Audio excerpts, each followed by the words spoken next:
Hi guys, welcome back to another video. We're in a different location today. We're in my basement, trying to make it into a bit of an office slash studio. So we'll see what kind of sound quality we get down here, what kind of echoey, whatever nonsense. And the light seems okay. Maybe get another lamp down here or something. But anyway, welcome back. And today we're going to be talking about Boethius's The Consolation of Philosophy. I've read this book a number of times. I think I just read it for the third time recently. So it's not super long. It's, I don't know, 120 or 30 pages. So it's a very important work in the history of, I don't know, Christianity and the history of the West. And again, the reason why I read it was for my research purposes. So it is one of the first uh, allegories, and allegories are very Christian, and I can talk a little bit about that today. Why allegories are so Christian, and what who Boethius was, and what the Consolation of Philosophy was about. Okay, so Boethius lived in that period right after the fall of the Roman Empire, when there was still kind of a Roman culture around Italy and so on, um, but it was politically the area was dominated by the Goths and the different Roman invaders. I'm trying to think of. I guess it was the Goths, the Visigoths, and so on. But the world was kind of in chaos at the time, and Boethius was from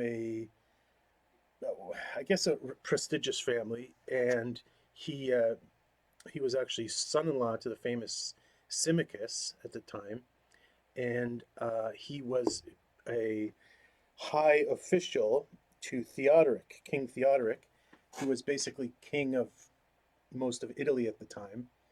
And but the problem with Boethius was he had a lot of sympathies for uh, the Roman tradition, the classical tradition, and in the end, that influenced his destiny. And the fact was, he was ultimately put to death by King Theodoric, um, because, I mean, he didn't do anything wrong, and but he was too partial to the Romans, and he was sort of a champion of the Roman tradition, the senatorial class, the role that the Roman Senate had in Roman tradition and politics and so on. And the problem was at that time, it made him look like he was kind of a little too chummy with the Eastern Roman Empire. So if you remember that around this time, so we're talking about around the year 500, um, the Western Roman Empire ceased to exist, and there wouldn't be any such thing again until Charlemagne would choose to be made into an emperor, the Holy Roman Emperor. But the Roman Empire continued on in the East and would remain in place actually until the 15th century. So the Eastern Roman Empire, under the title of Byzantine Empire, had almost another 1,000 years left in it. So even though Theodoric conquered, was in charge in Italy and in the West, the Eastern Roman Empire was still strong, and that made people like Theodoric a little bit nervous. And there's always shenanigans in courts, and suspicions and treachery and so on. So Boethius kind of, his name got attached to a group that made Theodoric nervous, and so he was sentenced to execution. And it was in while awaiting execution that Boethius wrote this of his most famous work, The Consolation of Philosophy. It's so interesting how almost the exact same thing would happen. And as I was thinking about this recently, almost the exact same thing would happen about 1,000 years later with St. Thomas More and Henry VIII. Um, Boethius was a scholar of international repute. Uh, Thomas More was a scholar of international repute. He was a trusted high official to the king, and later was sentenced to death. And while awaiting death, they both wrote works like this. Um, St. Thomas More's work was called oh, Comfort, Dialogue of Comfort Against Tribulation. Okay, I'll put a little picture of it up there. And it's I haven't read it, but I understand that it's a lot like, in a way, Boethius's Consolation of Philosophy. Now let's look at the title, and let's look at the title difference between the two works.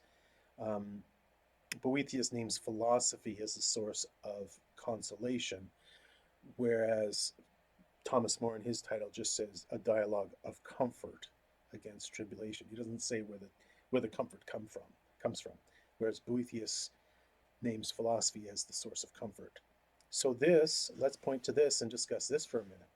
Now, Boethius is also known to history for his contributions to theology and philosophy. His main contributions to philosophy were to translate some of Aristotle's works and at least one of Porphyry's works. And he was very, very renowned in the medieval world for as a scholar, and a champion of scholarship and so on. And his translation of Aristotle uh, and Porphyry were, you know, made him a common name in every sort of university and monastery in the Middle Ages. Um, so, but he also made a contribution to theology, and he has some pretty impressive, I think they call them tracts or tractates on theology. I think there's like five of them, and they address some of the pressing Christological issues of the time. So, if you know that in the early church, so from basically the fourth century, early fourth century, with the rise of Arianism and so on, up to a few centuries after Boethius, there was a number of what we call the Christological controversies.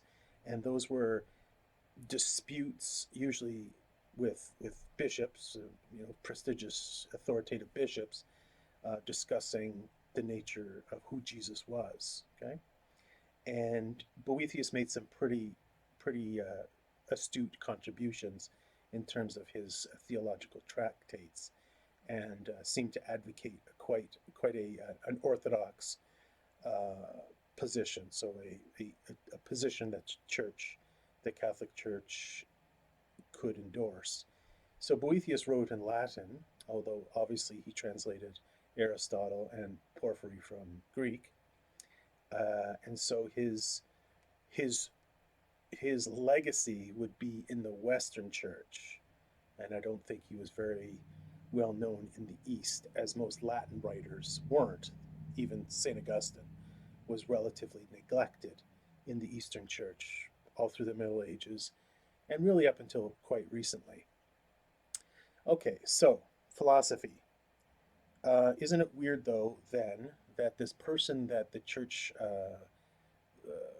looked to and favored with his translations and his tractates, with these very orthodox tractates, um, would name his most famous work the Consolation of Philosophy?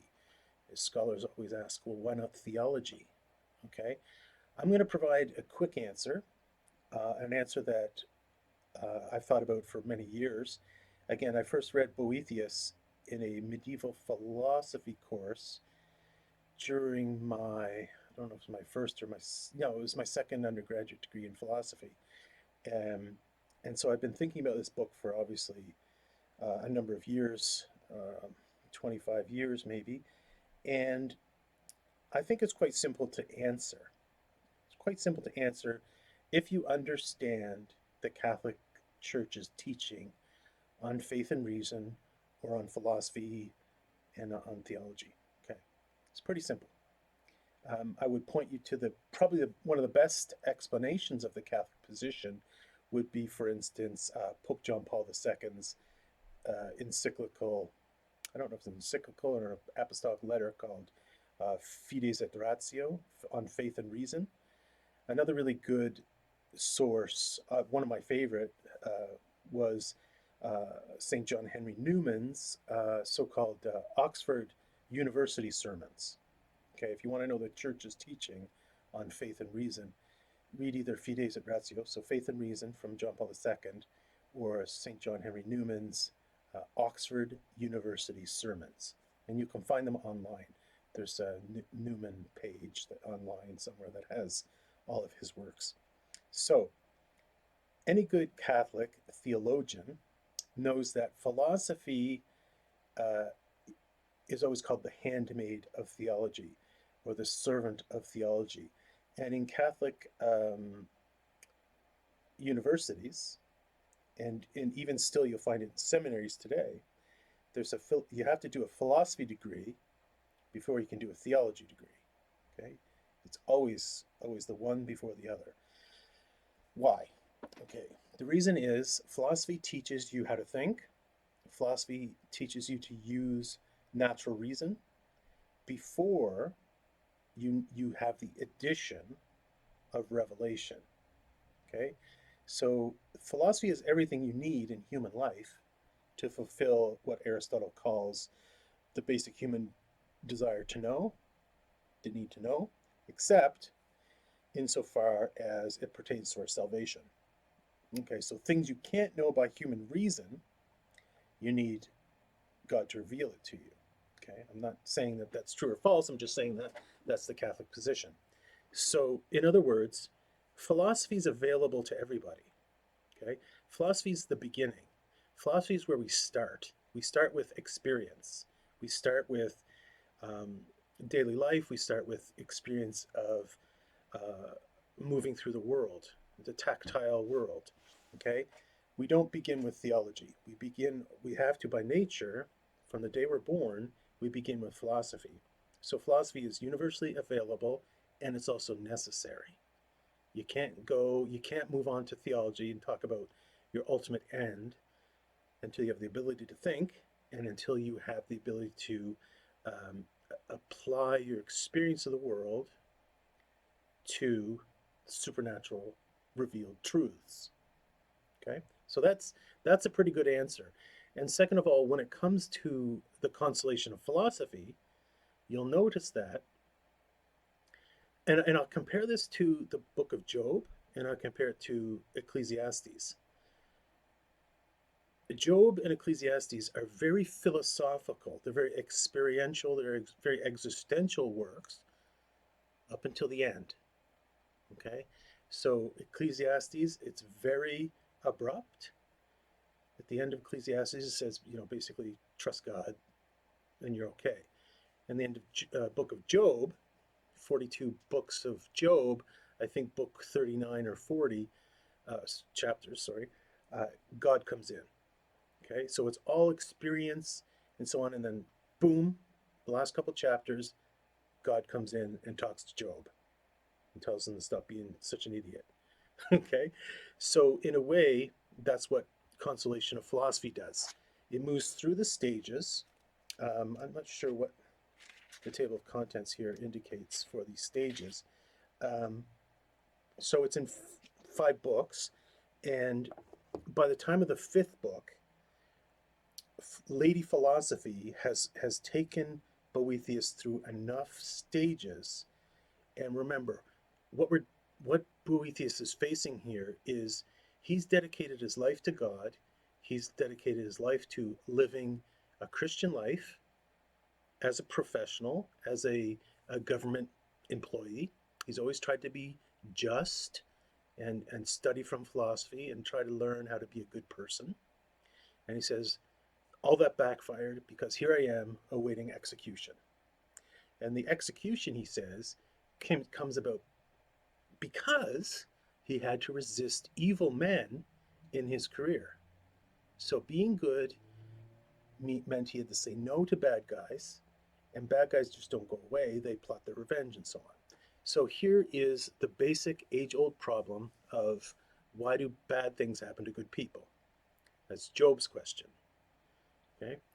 Um, and Lady Philosophy, who appears to him in a kind of a vision, and he describes what she looks like. And this, again, this is the important moment of allegory. Okay? So it's not that Christianity invented allegory. Allegory was being used by Platonic scholars. So remember the famous allegory of the cave.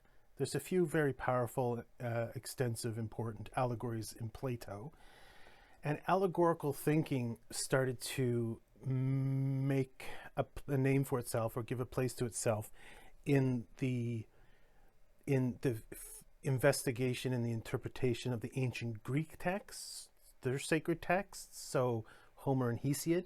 So as Greek scientific understanding changed and even developed, philosophers looked at the stories of the gods and said, these don't make a lot of sense. Okay, so how can God do such and such, and how can they portray the gods in such and such a way? The behavior of the gods didn't match what Aristotle and Plato said the behavior of superior beings should be like. So they started to use allegorical interpretation. So it just around that time as well, around the first couple Christian centuries, for instance, a prominent Jew named Philo Judaeus, or Philo Alexandrinus.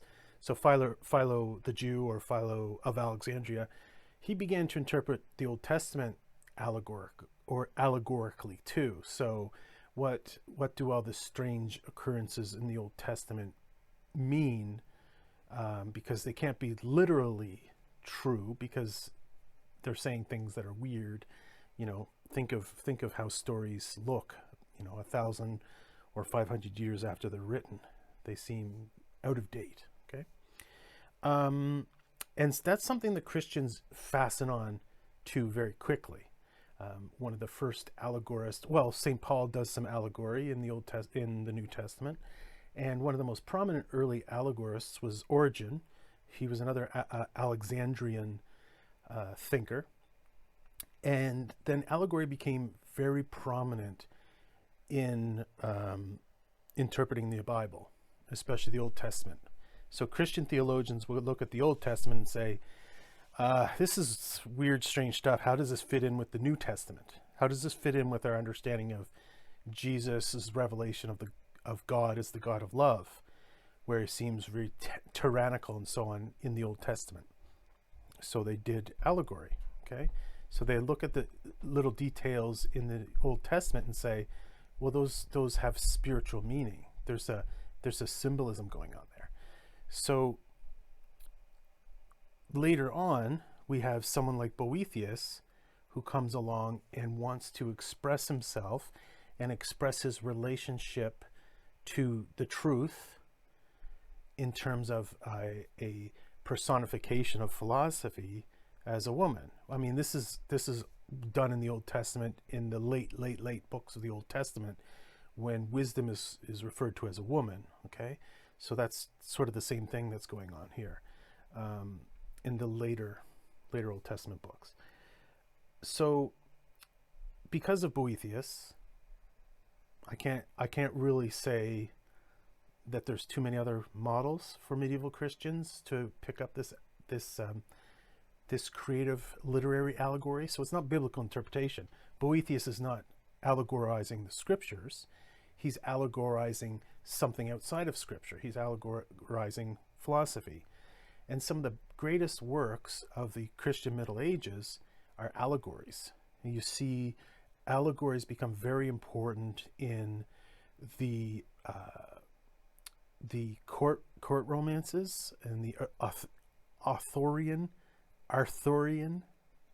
legends, the legends of knights and ladies, and the Holy Grail, and this and that, and then we'll get really impressive allegories in the late Middle Ages through people like Bunyan, Piers the Plowman by Langland, and then Bunyan's Pilgrim's Progress, which is a 17th century work, and Spenser, of course, his Fairy Queen, his famous very long poem is allegory as well. And really that's when allegory ends. Someone like C.S. Lewis will want to use allegory again, but it doesn't really work. And there's lots of reasons to talk about, and I'm not going to get into it right now. It's just much too complicated, and for me it'd be speculative of why allegory doesn't work anymore, and why it was so useful in the medieval and late medieval world. And I would say that it has there's a very strong Christian theological reason. So although allegory did grow up in the Hellenistic world, in the Greek world, and it had a bit of an appearance in Judaism, it didn't cling to Judaism. So you got Philo, but then there's no other real allegorists in the Jewish tradition. But it made a home in Christianity because Christianity had to do something that was difficult. It had to somehow coordinate the fact that this was a real world. We have real bodies. Jesus really became a man. This is real history. It's not illusion. Matter is not evil. And it has a relationship to the higher truth. So the physical world is real and it's good, because that's what Scripture says, but it's not the best. The best is the spiritual world. The best is the intellectual world. They knew that from their Bibles, from the New Testament, but they also knew it from Greek philosophy. So Christians had this duty to perform. Jesus was both of the world and of God, so you can't trash either one of them. But there's a hierarchy between them. The divinity of Jesus is greater, obviously, than the humanity of Jesus. And in every human being, our soul is greater than our body, but it's intrinsically related. One is related to the other in a way that cannot be shuffled off and say, like the pagan philosopher Plotinus says, basically he viewed his body as a prison. Right? He hated his body. He'd never get his picture painted. He'd never get his body sculpted, because life in the world was less than the spiritual life, said Plotinus. So that the tendency there is to say that the world is evil then. But can't be the Christian position. It can't be, for two reasons. In the beginning, God created heaven and earth, and he made all things in his likeness, right? That's the first thing. You can't get around that. Number two, in Jesus, God became man. Actually, not symbolically, not partially, actually, fully, right, in that sense. So doesn't that present a perfect explanation for why you would want to have allegory? You have the hierarchy of spirit and matter, and you have the importance of both, and you have their correlation. Okay, so maybe in time I'll present on Piers the Plowman. That would be awesome. And Pilgrim's Progress. Spenser, I'm not going to make any promises because it's so long. Okay, but I would love to read all of Spenser someday. So anyway, so from beginning to end, Boethius begins in the body, begins in experience, and the experience is grim and scandalous. Boethius is scandalized how his life didn't turn out well. Why is he not happy? He followed the path of philosophy. Okay, and don't poo-poo it. If you're a serious person, you will have in your lifetime a serious engagement, a serious crisis of how life isn't working out for you as you thought it might, how you tried to be good, but bad things happen to you, how the evil seemed to prosper. This is something that Job talked about a lot. And this is something, and so Lady Philosophy has to bring Boethius through these stages. Boethius raises questions. He says, well, why this? And then she'll say, well, you're not ready for that question. Let's deal with this question first. And she'll provide a satisfying answer, and then we'll move on to the next, and we'll move on to the next. In the end, the very end of Consolation of Philosophy is religious. It's basically Lady Philosophy saying everything happens as God intends, and evil happens. It's part of his plan. What's important for you, and this happens, so be careful with this, or hold on to this. Lady Philosophy tells Boethius that he's made some mistakes. She's not saying that he deserves the bad things, but she's saying that he made mistakes. And just like Job did, Job made some mistakes. They weren't sufficient so that we say he deserved to be punished, because Job was more righteous than the other people, and Boethius was as well. Boethius lived a holier life, a better life than Theodoric. Okay, no one would dispute that. But part of Boethius's suffering and part of Job's suffering was on account of their mistakes.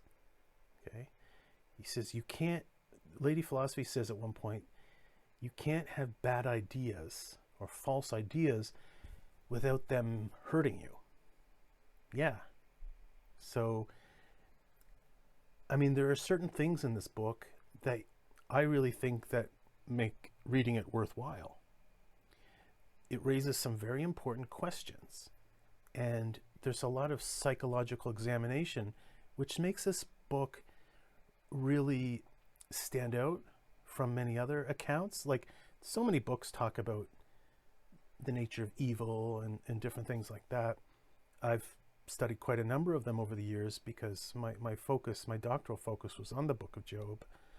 So there's a lot of original analysis and a lot of really good thought that Boethius puts into this book. And to me, it comes out more and more the more I've read it. So the first time you can appreciate it, oh, it's interesting. Second time, it becomes a little bit more like, oh, does it satisfactorily answer this? Why is it saying this and not that? And the third time, I found that I could see it as a unified whole better. And I'm not saying I understand every movement of the work, but it's definitely one of those books where you definitely want to read several times and not think you've ever mastered, right? Like Confessions, Augustine's Confessions. So anyway, I hope you guys will read this book. It's online too, as most of the classics are. And I hope you're having a great day.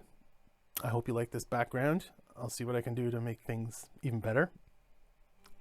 Have a great day, guys. Bye now.